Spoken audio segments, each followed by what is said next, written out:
Vaginal canal normally has an acid environment, an alkaline environment, a neutral environment, an environment difficult to maintain.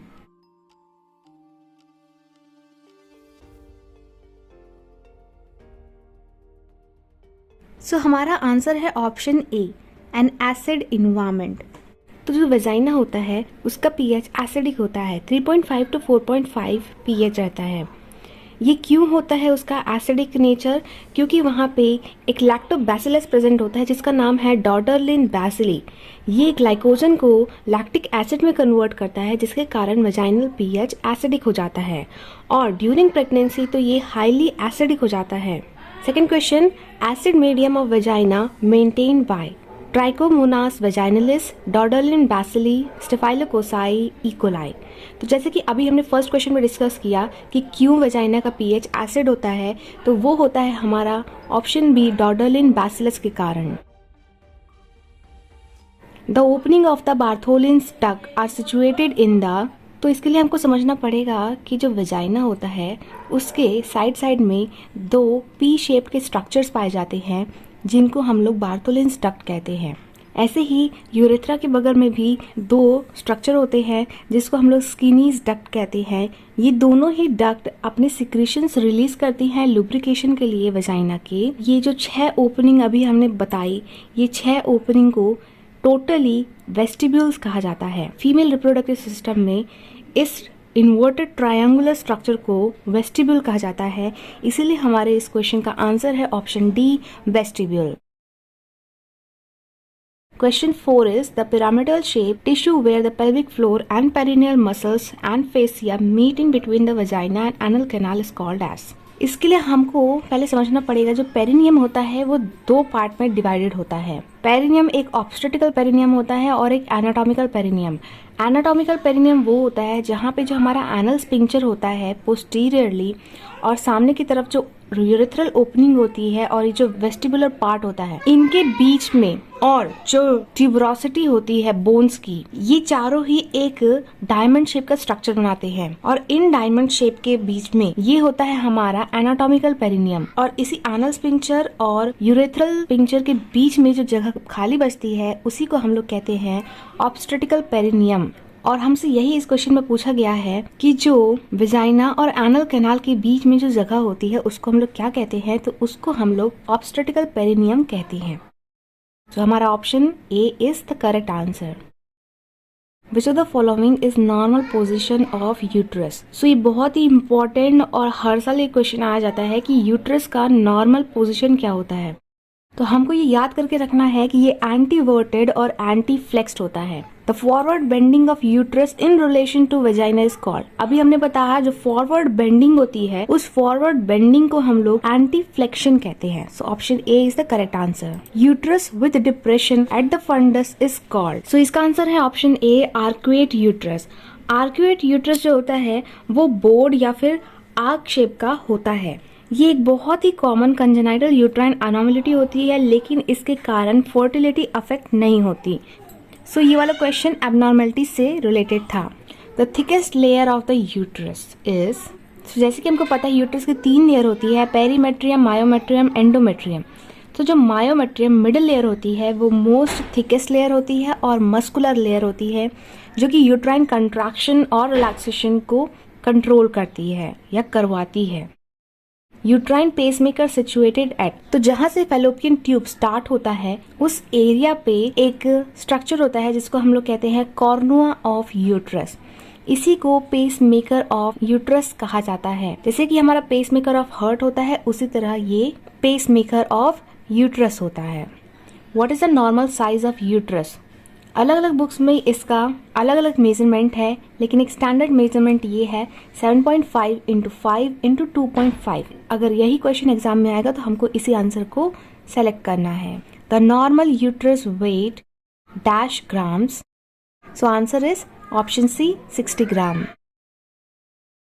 Endometrium in pregnancy is known as, जब pregnancy में endometrium को decidua कहते हैं। So option A is the correct answer.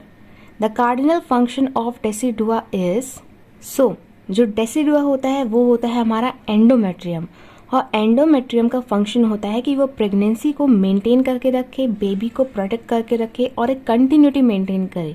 उसका काम immunity और hormones produce करना नहीं होता। So our option C is the correct answer. The length of cervix is, cervix की लेंथ कितनी होती है?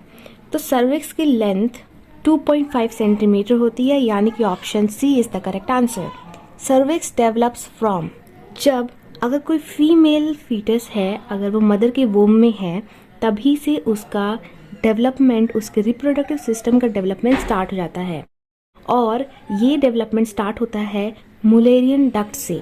जितना भी यूट्रस का अपर पार्ट है, फैलोपियन ट्यूब्स वगैरह हैं, ये सभी मुलेरियन डक्ट से ही डेवलप होती है। सो हमारा आंसर होगा option C, Mullerian duct. Fallopian tube is lined by, fallopian tube जो है वो उसका काम है कि वो ओवा को रिसीव करे और जो स्पर्म आ रहा है उन दोनों को ही फर्टिलाइज कराए। तो वो ओवा को किस तरह से रिसीव करती है? जब उसमें सिलिएटेड एपिथेलियम प्रेजेंट होता है, मतलब सिलिया वाले स्ट्रक्चर्स होते हैं, वो ओवा को आगे पैसेज होने में, आगे ट्रांसफर होने में हेल्प कराता है। इसीलिए फैलोपियन ट्यूब में सिलिएटेड एपिथेलियम पाया जाता है। Option C is the correct answer.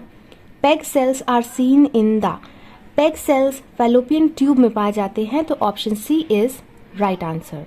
Narrowest part of the fallopian tube is the, narrowest part होता है option D, interstitial part. X ray study of the fallopian tube is known as, so fallopian tube के कुछ other name भी होते हैं, जैसे कि साल्फिंजस, oviduct, uterine duct.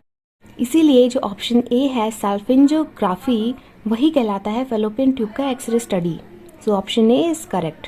Fertilised ovum is implanted into uterus after, तो ये 7 डेज में होता है। Option A is correct. Which of the following is the common site of fertilization? Ampulla of fallopian tube, option A is correct. Fallopian tube के ampulla वाले region में fertilization होता है, इसीलिए option A is correct answer. Fertilization of 2 ओवा released in different menstrual cycle is known as, इसको कहा जाता है superfetation. Option A. Ovulation is defined as, ovulation मतलब होता है जब जो ग्राफिन फॉलिकल रप्चर होके जो ओवा रिलीज करती है, उसी को हम लोग ओव्यूलेशन कहते हैं, जो मेंस्ट्रुअल साइकिल के 14th डे में ये प्रोसेस होती है। सो हमारा option B is the correct answer. Ovulation occurs, अभी हमने बताया कि जो ओव्यूलेशन है वो मेंस्ट्रुअल साइकिल के 14th डे में होता है, इसलिए हमारा option A 14 days before next menstruation is the correct answer.